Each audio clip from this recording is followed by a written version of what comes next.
We want to talk today about building a godly home. आज हम बात करना चाहते हैं एक ईश्वरीय परिवार के निर्माण के विषय में। There was not much emphasis on the home in the old covenant. पुरानी वाचा में घर के विषय को लेकर कोई जोर नहीं दिया गया है। You don't read instructions there about much about husbands and wives, how they are to relate to each other. वहाँ पे हम ज्यादा निर्देशों को नहीं देख पाते हैं जहाँ पे पति और पत्नी का संबंध कैसा होना चाहिए इसके विषय में। A few instructions on how to bring up children. कुछ निर्देश दिए गए हैं कि कैसे बच्चों को बड़ा करना चाहिए। But the testimony of the home was not considered a very important thing. पर घरों की जो गवाही है उसे बहुत महत्वपूर्ण नहीं समझा गया है। Under the old covenant, it was the total testimony of the nation of Israel. पुरानी वाचा में जो गवाही थी वो पूरे इज़राइल देश की थी। And all that God said was He wanted godly children. और परमेश्वर ने बस इतना ही कहा कि उन्हें ईश्वरीय संतान चाहिए। But once we move into the new covenant, पर जब हम नए वाचा की ओर आते हैं, there's a tremendous emphasis on the home. वहाँ पे हम देखते हैं कि घर के विषय में ज्यादा जोर दिया गया है। Jesus very often went to homes. यीशु अक्सर घरों में जाया करते थे। And the most wonderful example of all, it says in Ephesians 5 that the relationship between Christ and the church और सबसे अद्भुत एक उदाहरण जो कि इफिसियों की किताब 5वें अध्याय में दिया गया है कि कलीसिया और मसीह के बीच का जो संबंध है is to be demonstrated in homes. उसे हमें अपने घरों में दर्शाना है। Do you know that as a husband and wife, क्या आप जानते हैं एक पति और पत्नी होने के नाते you're supposed to demonstrate to the world around you the relationship between Christ and the church. आपको अपने आसपास की दुनिया को दर्शाना है मसीह और कलीसिया के बीच की जो संबंध है उसे। That's in Ephesians chapter 5. You know that passage very well. वो है इफिसियों की किताब 5वें अध्याय में। ये पंक्ति आप बहुत अच्छे से जानते हैं। Verse 23 onwards. वाक्य 23 से लेकर How a husband must relate to his wife exactly like Christ relates to the church. कैसे एक पति को अपनी पत्नी के साथ संबंध में रहना है वैसे ही जैसे मसीह का संबंध है कलीसिया के साथ। And how a wife must relate to her husband exactly like the church relates to Christ. और कैसे एक पत्नी का संबंध अपने पति के साथ होना चाहिए वैसे ही जैसे कलीसिया का संबंध है मसीह के साथ। And there's a lot of misunderstanding here, a lot of false understanding. यहाँ पे बहुत सारी गलतफहमियां हैं और झूठे समझ भी है। You know, I went to many churches in my life. आप जानते हैं मैं अपने जीवन में बहुत सारे कलीसियाओं में गया हूँ। And throughout all these places and many different churches in India और भारत के जो अलग अलग जगहों में जितनी भी अलग अलग सभाएं हैं that I attended, जहाँ पे मैं गया हूँ, never once in all my life, in all those churches, did I attend a meeting where the meeting was for husbands and wives and parents, instructing them. मैं अपने जीवन भर में इन सारी कलीसियाओं में कभी भी ऐसे एक सभा में शामिल नहीं हो पाया हूँ जहाँ पे सभा हो रही हो माता पिताओं के लिए या पति पत्नियों के लिए उनको निर्देश देता हुआ एक सभा। In our churches, it's become a regular feature in every conference to have meetings for husbands and wives. और हमारी कलीसिया में ये जो है नियमित रूप से होता आ रहा है कि हर एक कॉन्फ्रेंस में हम पति पत्नियों के लिए सभा रखते हैं। Some of you who have only grown up in the church, कुछ लोग जो इस कलीसिया में ही बड़े हुए हैं, take 101 things for granted. आप 101 चीजों को हल्के में ले लेते हैं। You know, many times I wish that children who have grown up in our church would go outside and be in another church for 2 years. देखिए कई कभार मुझे ऐसा लगता है, मैं ऐसा सोचता हूँ कि यहाँ पे जो बच्चे बड़े हुए हैं वो जो है 2 साल के लिए कोई और कलीसिया में जाके शामिल हो। They'll come back with such fantastic gratitude. Even some grown-up people here. वो जो है बहुत ही धन्यवाद के साथ यहाँ पे वापस लौट के आएंगे, यहाँ तक कि जो बड़े लोग हैं वो भी। They need once in a while to go for 2 years somewhere else. उनको कभी कभार जो है 2 साल के लिए कहीं और जाके सभा में रहना अच्छा है। Sometimes when I've had to discipline somebody in this church in past years, I've told them, stay away from the church for 2 months. पिछले वर्षों में जब मुझे किसी को अनुशासित करना था तो मैंने उनको कहा है कि 2 महीने के लिए सभा से दूर रहो आप। And they've realized what they've missed. और फिर उन्हें इस बात का एहसास हुआ कि उन्होंने क्या खोया है। 2 months is enough. 2 महीना काफी है। We must never take the church and all that we receive in the church for granted. हमें कभी भी कलीसिया को और कलीसिया से जो कुछ हमें मिलता है उसे हल्के में नहीं लेना चाहिए, As though we deserve these things. जैसे कि हम इन सारी चीजों के योग्य हों। God has revealed to us some of the greatest truths परमेश्वर ने हमें कुछ बड़े सत्यों का प्रकाश दिया है that in most other churches they never hear. They are missing messages concerning the Christian home. जो कि अधिकतर कलीसियाओं में सुनाया नहीं जाता है। उन कलीसियाओं में जो है एक ईश्वरीय परिवार का जो विषय है वो गायब हुआ संदेश है। And if you take it lightly, अगर आप इसे हल्के में लेते हैं, I want to tell you, you're going to be the loser. मैं आपसे कहना चाहता हूँ आप ही खोएंगे। It's the ones who are really grateful and thankful for the church who build the best homes. जो लोग जो है कलीसिया के लिए बहुत ही धन्यवादी है, आभारी है, वही लोग हैं जो एक ईश्वरीय परिवार का अच्छा निर्माण कर पाते हैं।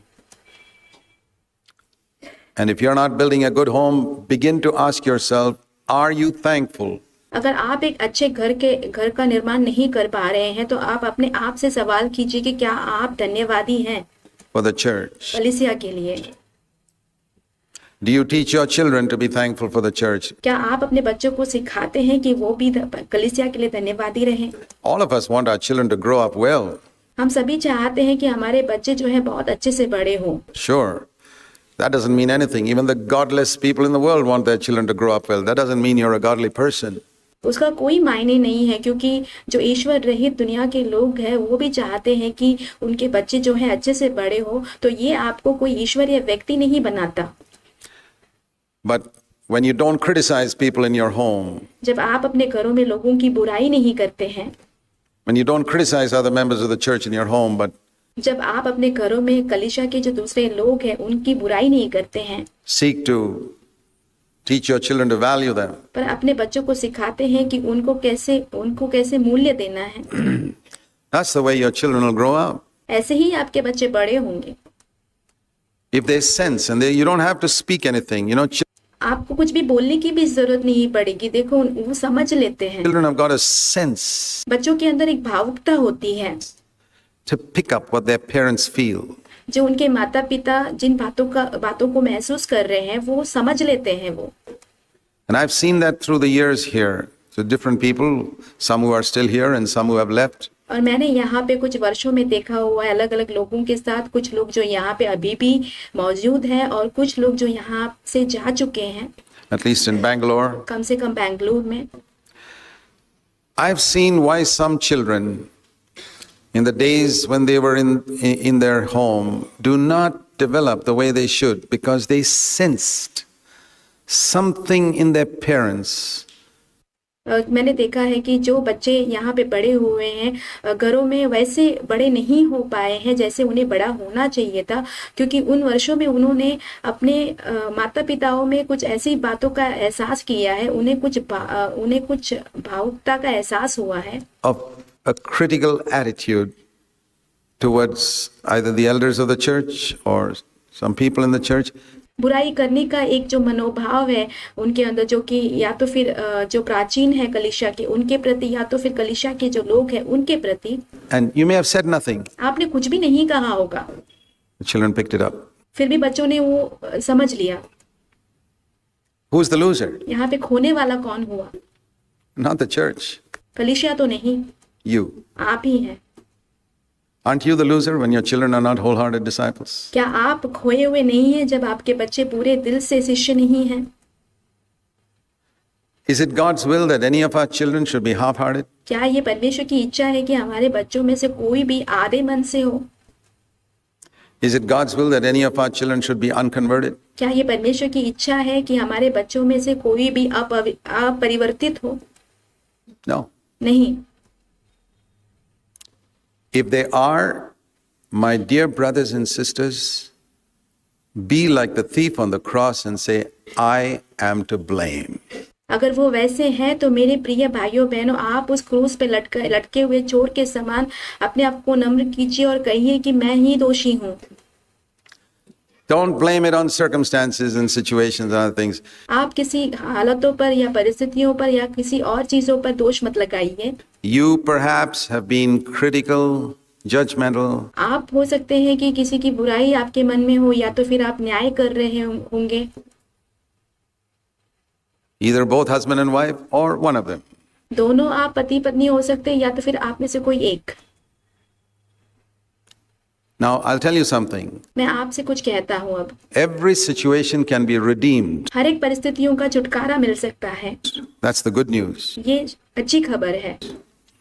Whatever your failure may be in the past, it आपके पूर्व काल में कोई भी असफलता क्यों ना होने दो, can be resolved and solved, but only if you first acknowledge your iniquity.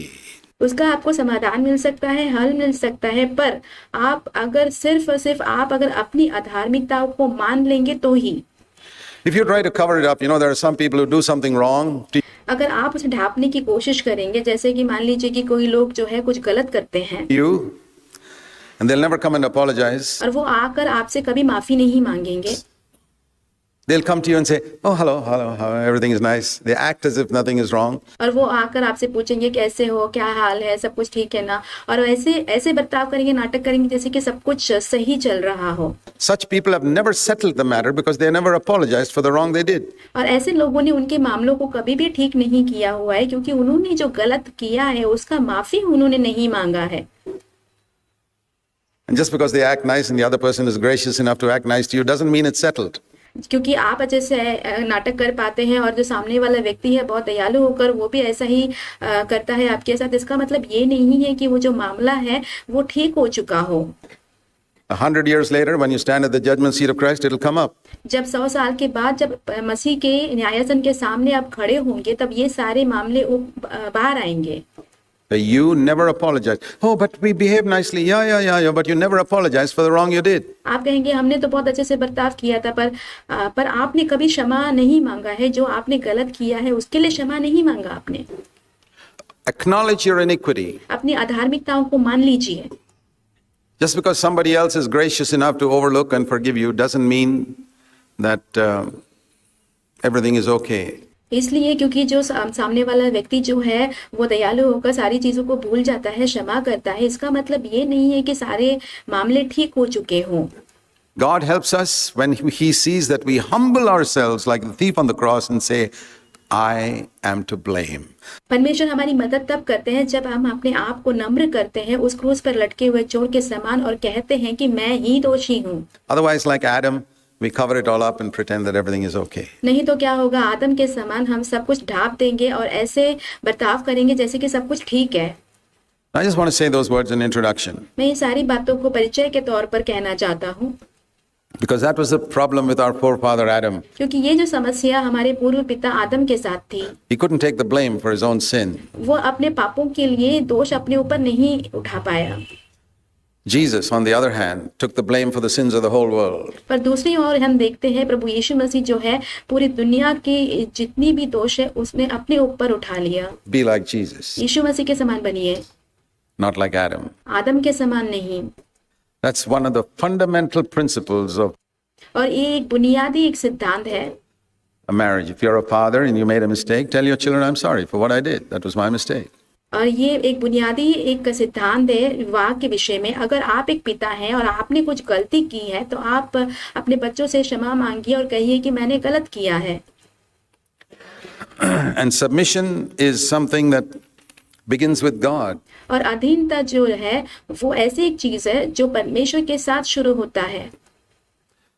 And so the relationship, some parts of our Bible are torn out because we are influenced by our culture. आप जानते हैं हमारे Bible में से कुछ भाग जो है वो गायब हो चुके हैं क्योंकि हम जो है हमारी संस्कृति से ज़्यादा प्रभावित है इसलिए। So we want to think of the husband and the wife and children. These are three things we want to think about. तो हम इन चीज़ों के बारे में सोचना चाहते हैं, जैसे कि एक पति, पत्नी और बच्चे, इन 3 चीज़ों के बारे में हम सोचना चाहते हैं। The first law of God or principle of God सबसे पहला नियम या तो फिर परमेश्वर की जो सबसे पहली सिद्धांत in marriage शादी के विषय में is the one commandment in the Bible that is written before sin came into the world. एक आज्ञा ऐसे जो है जो बाइबल में लिखा हुआ है पाप के इस दुनिया में आने से पहले। You know when sin came into the world, it was Genesis chapter 3. आप जानते हैं कब पाप दुनिया में आया, वो है उत्पत्ति की किताब 3 अध्याय में। But there's only one commandment in the Bible, only one. पर एक ही ऐसी आज्ञा है जो बाइबल में दी गई है और सिर्फ एक आज्ञा Given before sin came into the world. वो दिया गया है पाप के इस दुनिया में आने से पहले। And that's not the commandment to Adam, और ये एक आज्ञा आदम को नहीं दिया गया है because that doesn't apply to us. क्योंकि वो हमारे ऊपर फिर लागू नहीं होता। There's another commandment for us. यहाँ पे दूसरी एक आज्ञा है जो हमारे लिए है। The only commandment in the Bible before sin came into the world. And that एक ही आज्ञा जो कि पाप के इस दुनिया में आने से पहले दिया गया है। commandment is in the Genesis 2:24, which says, "A man shall leave his father and mother and be joined to his wife, and they shall become one flesh." ये आज्ञा दिया गया है उत्पत्ति की किताब 2 अध्याय उसके 24वें वचन में। इस कारण पुरुष अपने माता पिता को छोड़कर अपनी पत्नी से मिला रहेगा और वे एक तन बने रहेंगे। And that was written at a time when Adam did not have a father and mother. और ये एक ऐसे समय पर लिखा गया था जहां पर आदम का कोई पिता या माता नहीं थी। So who was it written for? It wasn't written for Adam. तो फिर ये किसके लिए लिखा गया था? आदम के लिए तो नहीं लिखा गया था, It was written for us. ये हमारे लिए लिखा गया था। Therefore shall a man leave his father and mother and cleave unto his wife. इस कारण पुरुष अपने माता पिता को छोड़कर अपनी पत्नी से मिला रहेगा। And in Psalm 45 और भजन संगीता 45 में and verse 10, it says, "Listen, O daughter, to the wife." और उसका वाक्य 10 यहाँ पे लिखा है, हे राजकुमारी सुन पत्नियों के लिए। Give attention. Forget your people and your father's house. So will your bridegroom, the king, desire your beauty. अपने लोगों और अपने पिता के घर को भूल जा और राजा तेरे रूप की चाह करेगा। So there's a word for men and there's a word for women. यहाँ पे एक वचन है पुरुषों के लिए और एक वचन है स्त्रियों के लिए। Forget your father's house. That doesn't mean don't care for your parents. अपने पिता के घर को भूल जा, इसका मतलब ये नहीं है कि अपने माता पिता का ख्याल नहीं रखना है। It means forget your attachment to them now. इसका मतलब ये हुआ कि उनके साथ आपका जो लगाव है उसे भूल जाओ। It doesn't mean a husband should not care for his parents. इसका अर्थ ये नहीं है कि एक पति को अपने माता पिता का ख्याल नहीं रखना चाहिए। It means you should leave them emotionally, be attached to your wife. इसका मतलब ये हुआ कि आपको उन्हें भावुकता के रूप में छोड़ देना है और अपनी पत्नी से मिले रहना है। When it says to the wife, forget your father's house, it doesn't mean you don't care for them. It means you're now not attached to them. You're attached to your. और जब पत्नी को कहा गया है कि तुम्हें अपने पिता के घर को भूल जाना है, तो इसका मतलब ये नहीं है कि वो अपना माता पिता का ख्याल रखना छोड़ दे, पर इसका मतलब ये है कि माता पिता के साथ जो लगाव है उसे छोड़ देना और अपने पति के साथ जुड़े रहना है। You know, I'll tell you this. मैं आपसे कुछ कहता हूँ, If you don't obey God's laws, you're going to not have a proper foundation for your marriage. अगर आप परमेश्वर की आज्ञाओं का पालन नहीं करेंगे तो आपका जो वैवाहिक जीवन है उसका बुनियाद अच्छा नहीं होगा। And a lot of unhappy homes in India particularly are because people don't obey this law. और खास करके बहुत सारे नाखुश घर भारत में इसीलिए है क्योंकि बहुत से लोग जो है परमेश्वर की आज्ञाओं का पालन नहीं करते हैं। In Western countries, they leave their father and mother pretty early, long before they are married. पश्चिमी देशों में लोग जो है अपने माता पिता के घर को उनकी शादी से बहुत पहले ही छोड़ देते हैं। But they have other problems which cause divorce there. पर उनको कुछ और समस्याएं होती हैं जिसकी वजह से वहाँ पे तलाक लिया जाता है। that we come to later. उसके बारे में बाद में देखेंगे। But in India, one of the first problems is that when people get married, there's very little attachment to one another. Bharat में एक ऐसी समस्या है कि जब लोगों की शादी हो जाती है तो उनका एक दूसरे के साथ लगाव जो है बहुत कम होता है। It's probably because a lot of marriages are arranged. इस कारण हो सकता है कि अधिकतर जो शादियां होती है वो माता पिता के द्वारा तय किया गया होता है।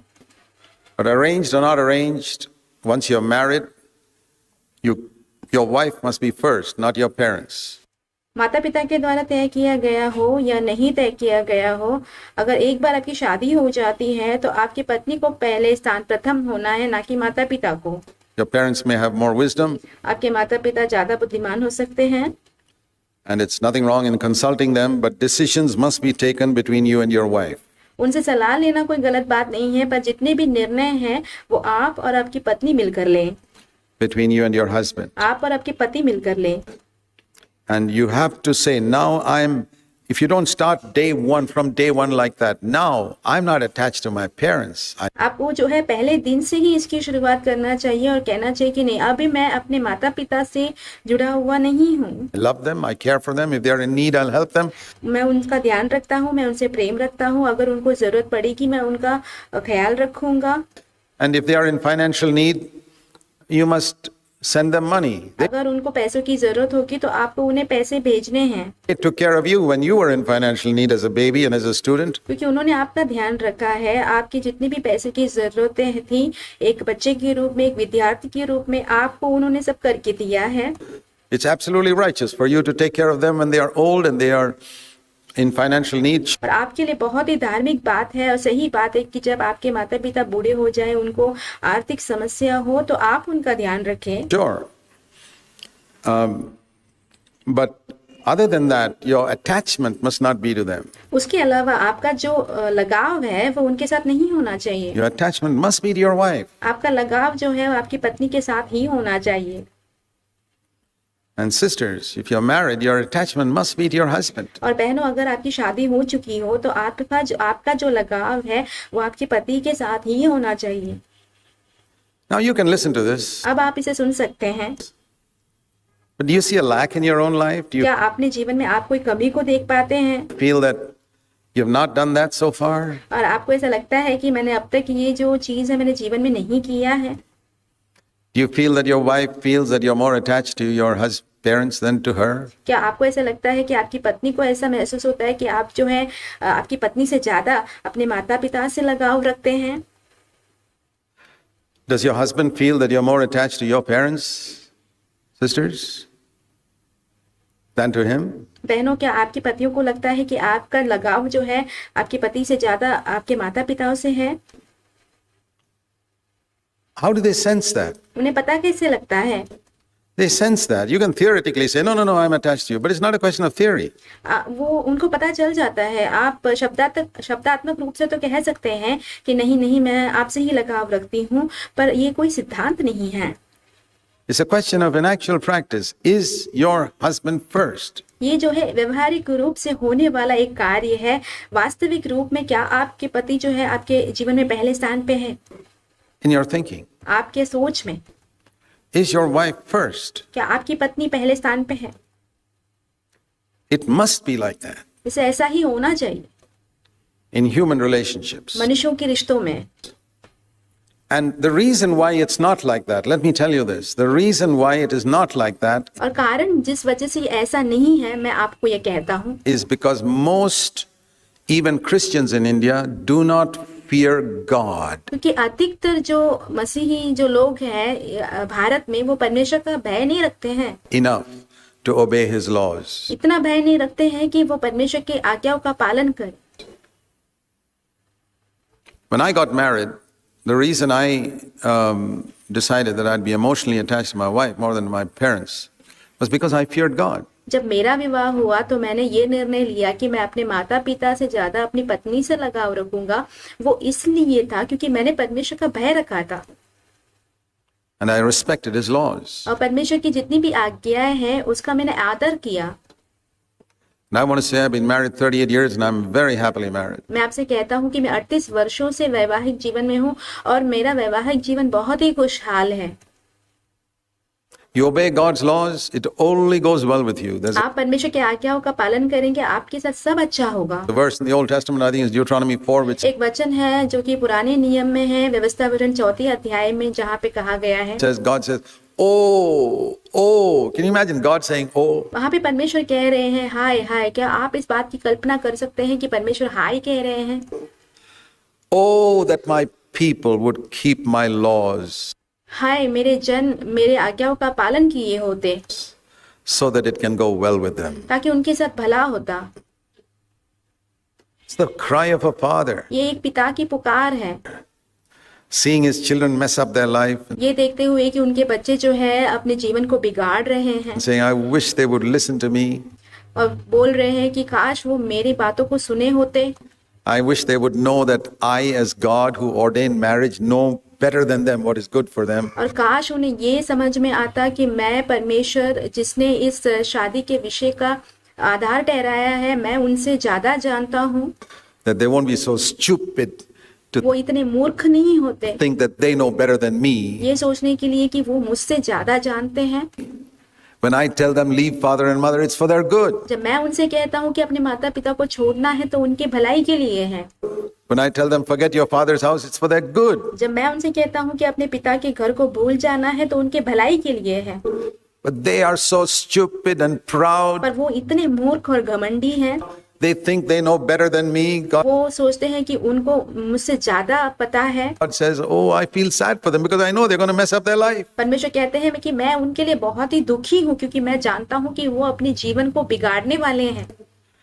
And once you've messed up your life, it's so difficult to restore it. और एक बार आपने अपने जीवन को बिगाड़ दिया हो तो वापस से उसे सही करना जो है कठिन काम है। There's a saying in the world, prevention is better than cure. एक कहावत है दुनिया में जो कहता है कि इलाज से बेहतर निवारण है। It's always better to prevent something than after creating a mess to try and solve it. हमेशा जो है कुछ चीजों को होने से रोक देना है, इसके बजाय कि वो चीज होने के बाद उसको ठीक करने की कोशिश में लग जाएं। So right from the beginning, those of you who are newly married are extremely lucky to hear these things from day one. और शुरुआत से ही जिनकी शादी अभी अभी हुई है और उन्हें वो बहुत ही भाग्यशाली है कि उन्हें पहले ही दिन से ये संदेश सुनने मिल रहा है। Be attached to your wife, be attached to your husband more than to your relatives. आपकी पत्नी से जुड़े रहें, आपकी पत्नी से जुड़े रहें अपने रिश्तेदारों से बढ़कर। By all means, care for them, help them. हर तरीके से उनका ध्यान रखें, उनकी मदद करें। But remember Jesus, for 30 years he was at home. आप यीशु को याद कीजिए, 30 वर्षों तक यीशु घर में थे। And one day he left home. It was like getting married to his father now. एक दिन वो घर छोड़ देते हैं, ऐसा ही जैसे कि उनका विवाह जो है पिता के साथ हो रहा हो। And then when his mother came in the marriage of Cana, फिर उनकी माता जो है काना की विवाह में आती है। he said, woman, what have I got to do with you? प्रभु कहते हैं कि स्त्री, मुझे तुझसे क्या काम है? His mother was absolutely shocked. उसकी माता जो है बहुत ही चकित हो गई वहां।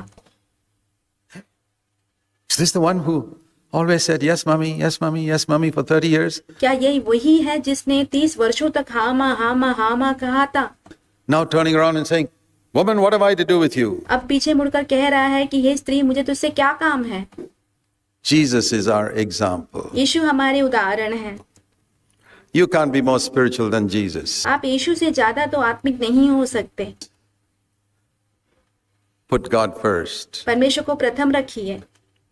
You'll have a very happy marriage if you obey his laws. अगर आप परमेश्वर की आज्ञाओं का पालन करेंगे तो आपका वैवाहिक जीवन बहुत ही खुशहाल होगा। In Genesis chapter 1, before Genesis chapter 2, the earlier part of Genesis chapter 2, you see that God made Adam and Eve separately. उत्पत्ति की किताब पहले अध्याय में, दूसरे अध्याय से पहले हम देखते हैं कि परमेश्वर ने आदम और हव्वा को अलग अलग बनाया। He could have made them together. He could have made two lumps of mud, made two man and woman, and breathed into both of them. Immediately they see each other. परमेश्वर उन्हें एक साथ बना सकते थे, मिट्टी के 2 ढेर लेकर उसे एक पुरुष और एक स्त्री बनाकर उनके नाक में श्वास फूंककर वो एक दूसरे को पहले से ही देख लेते थे। Why didn't he do it like that? परमेश्वर ने ऐसा क्यों नहीं किया? He made Adam all alone. परमेश्वर ने आदम को एकदम अकेले बनाया, And you know, he made Eve some hours later. और आप जानते हैं परमेश्वर ने हव्वा को कुछ घंटों के बाद बनाया, Because Adam, after he was made, he had to name all the animals and birds. क्योंकि आदम बनाए जाने के बाद वो जितनी भी पक्षियां और जानवरें थी उनका नाम उसको रखना था। Can you imagine how long that took? क्या आप इस बात की कल्पना कर सकते हैं कि उसको कितनी देरी लगी होगी? I mean, he must have done it at a pretty high speed because he was such an intelligent man. उसने बहुत ही जल्दी जल्दी ये सारे कार्यों को किए होंगे क्योंकि वो बहुत ही बुद्धिमान व्यक्ति था वो। But still, it took some hours. फिर भी उसे कुछ घंटे लगे। It's only after that Eve was created. उसके बाद ही हव्वा रची गई। So during those hours when Adam was alone without a wife, who did he have? और उस अकेले के समय में जहाँ पे आदम अकेला था, उसके पास पत्नी नहीं थी, तब उसके साथ कौन था? Only God. सिर्फ परमेश्वर। And God was trying to tell Adam, you know, your number one necessity in life is me. और परमेश्वर आदम को ये कहने की कोशिश कर रहे थे कि क्या तुम जानते हो तुम्हारे जीवन की सबसे पहली और सबसे महत्वपूर्ण जरूरत मैं ही हूँ। I'm your number one necessity. मैं तुम्हारी सबसे पहली जरूरत हूँ। Never forget that. उसे कभी मत भूलना। And value me more than your wife. And that's important. और आपकी अपनी पत्नी से ज्यादा मेरा मूल्य रखना वो ज्यादा महत्वपूर्ण है। And then some hours later, he made Eve. यहाँ पे कुछ घंटों के बाद परमेश्वर ने हव्वा को बनाया। And she was also alone और वो भी अकेली थी with him, परमेश्वर के साथ। with God for some time before God took her to Adam and said, she never even knew there's such a person called Adam. आदम के पास परमेश्वर ने उसे ले जाने से पहले वो अकेली थी, उसे पता भी नहीं था कि आदम जैसा कोई व्यक्ति है भी।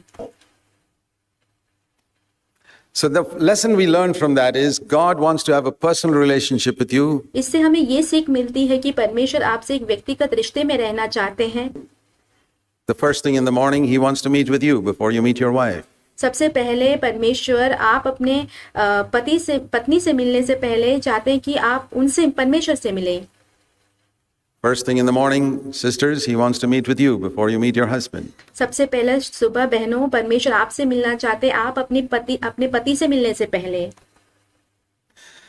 Not just as in terms of time, but in terms of priority is more important. सिर्फ समय के रूप में नहीं, परंतु धार्मिकताओं के प्राथमिकताओं के विषय में भी वो ज्यादा महत्वपूर्ण है। That in my priority, God is first. मेरी प्राथमिकता में परमेश्वर प्रथम है, Then my husband, then my wife, फिर मेरा पति, फिर मेरी पत्नी, then parents, फिर माता पिता, relatives, फिर रिश्तेदार। after that. So it's all a question of priority. ये सारी जो बातें हैं वो प्राथमिकताओं के ऊपर है। You know, we don't put the roof underneath and the foundation on top. हम कभी भी जो है छत को नीचे रखकर नींव को ऊपर नहीं डालते हैं। Don't do that. हम ऐसा नहीं करते। It'll be an upside down house and एक उल्टा पुल्टा घर बन जाएगा फिर वो। many homes are upside down बहुत सारे घर जो है उल्टे पुल्टे ही हैं, because God is not on top. क्योंकि परमेश्वर वहाँ पे ऊपर के स्थान पे नहीं है। God is in some corner. परमेश्वर कोई कोने में है। Parents are on top. माता पिता सबसे ऊपर होते हैं In between are the husband and wife. और बीच में पति और पत्नी होती हैं। It's all upside down in our homes, in हमारे घरों में सब कुछ उल्टा पुल्टा है, many, many homes. बहुत सारे घरों में। But then you'll have an upside down फिर relationship. आपका जो रिश्ता है वो भी उल्टा सीधा ही होगा। But if you follow God's laws of building the home, it's like building a house, put the foundation underneath and the roof on top. पर आप अगर परमेश्वर की आज्ञाओं का पालन करेंगे, जैसे कि कोई घर को बनाया जाता है और उसके लिए नींव को नीचे रखेंगे और छत को ऊपर रखेंगे। So put priorities, put that which is most important. इसलिए जो प्राथमिकताएं हैं, जो सबसे महत्वपूर्ण चीज है, उसे पहले रखिए। And you have to leave before you can cleave. और पहले आपको छोड़ देना होगा जुड़ने से पहले। And if the leaving of parents is improper, अगर माता पिता को छोड़ देने की बात सही रूप में नहीं होती है, the cleaving will also be improper. फिर जो जुड़ना होता है वो भी सही नहीं होगा। Remember that. इसे याद रखिए। If you've made a mistake in the past, now is the time to rectify it. अगर आपने पूर्व काल में गलती की है तो ये समय है कि आप उसे सुधारें। It's not too late. बहुत देरी नहीं हुई है। You can start now and say, well, I want Jesus to be between me and my husband, me and my wife. आप अभी से शुरुआत कर सकते हैं और कह सकते हैं कि मैं चाहता हूं कि प्रभु यीशु जो है मेरे और मेरे पत्नी के बीच में हो, मेरे और मेरे पति के बीच में हो अब से। And I want to have a very happy relationship. और मैं बहुत ही एक खुशहाल रिश्ते में रहना चाहता हूँ। I also want to say this now. I want to say something about the leadership of the head. मैं अब जो है एक और बात कहना चाहता हूँ नेतृत्व के विषय में, सिर के विषय में। The husband is the head of the wife. पति जो है पत्नी का सिर है We need to understand how that is. और हमें ये समझना होगा कि वो कैसे है। Like someone has said, God took Eve from a rib from Adam's side जैसे किसी ने कहा कि परमेश्वर ने हव्वा को जो है आदम के पसली के बाजू में से निकाला, not from his head, not from a bone in his head to rule over him, उसके सर में से कोई हड्डी नहीं निकाली ताकि वो उसके ऊपर राज करे, not from a bone in his feet so that he rules over her, उसके पैर की हड्डी से नहीं निकाली गई ताकि पति जो है पत्नी के ऊपर राज करे, but from a rib from his side, though that so that she will be close to his side. उसके पसली के बाजू से निकाला गया क्योंकि पत्नी जो है उसके बहुत करीब हो, Close to his heart, उसके हृदय के करीब हो, equal to him. उसके समानता में हो। And yet he is the head. फिर भी वही सिर है। How is he the head? वो सिर कैसे है फिर? Please turn to 1 Corinthians chapter 11. मेरे साथ चलिए पहला कुरिन्थियों उसके 11वें अध्याय में।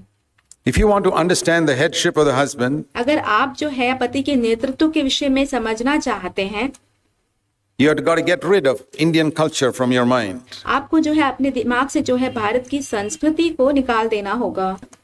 And I'll tell you, that is much more difficult than you think. और मैं आपसे कहता हूँ आप जितना सोच रहे हैं उससे वो कहीं ज्यादा कठिन बात है। It's not easy to get rid of our culture. ये इतना आसान नहीं है कि हम अपनी संस्कृति को अपने दिमाग से निकाल दें। We have a lot of influence of our culture in our thinking. हमारे सोच में हमारी संस्कृति का बहुत ज्यादा प्रभाव है। And I tell you, that's what will destroy your marriage. और मैं आपसे कहता हूँ ये आपके वैवाहिक जीवन को बर्बाद कर देगा। Maybe you've seen your parents, how they're related to each other. हो सकता है कि आपने अपने माता पिता को देखा होगा कि उनका रिश्ता कैसा था। Please don't follow them. कृपा कर उनका अनुकरण ना करें।